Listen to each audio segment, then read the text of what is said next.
policier l'a trouvé. Il savait qu'il avait besoin d'une aide médicale. Et les enquêteurs ont trouvé quoi en venant ici? Certains de ses outils étaient encore là. Sa veste brûlée et son gant brûlé étaient là aussi.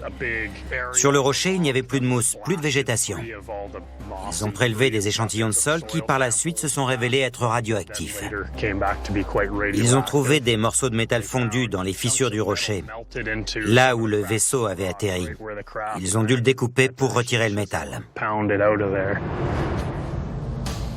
Si je réussis à trouver ces morceaux de métal, peut-être que je pourrai déterminer l'origine de ce vaisseau. Stéphane Michalak est mort en 1999, mais son fils vit à seulement 145 km d'ici, à Winnipeg. Apparemment, il serait toujours en possession de ce mystérieux métal trouvé sur le lieu de l'atterrissage. Bonjour. Bonjour. Christophe, vous allez bien? Bonjour Christophe. Je fais la rencontre de Stan Michalak et de son ami Chris Rutkowski, un des ufologues les plus connus au Canada. Je suis allé là où votre père a été brûlé. Ce qui m'intéresse le plus, c'est de savoir quel impact a eu cette expérience sur lui et sur votre famille.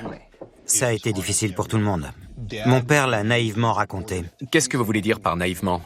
Par naïvement, je veux dire que toute sa vie était fondée sur l'ordre et la discipline.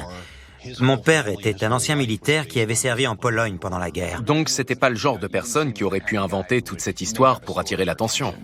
Il n'avait rien à gagner en mentant, et il avait tout à perdre en disant la vérité.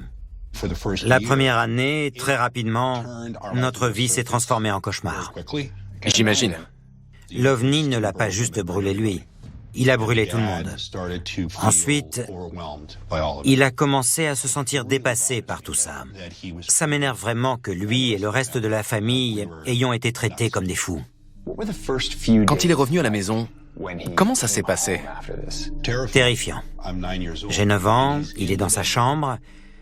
Dès que je rentre, une horrible puanteur me saute au visage. Imaginez une odeur d'œuf pourri mélangée à l'odeur d'un moteur électrique en surchauffe. Et ça venait de lui. Il avait perdu beaucoup de poids. Il était maigre.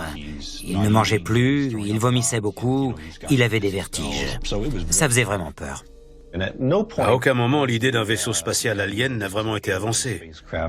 Les passionnés d'OVNI disent « Oui, c'est une preuve que les aliens existent ». Tout ce qu'on peut dire, c'est qu'il s'est passé quelque chose de très étrange et qu'on n'a aucune explication rationnelle à donner. Qu'est-ce que les enquêteurs ont trouvé?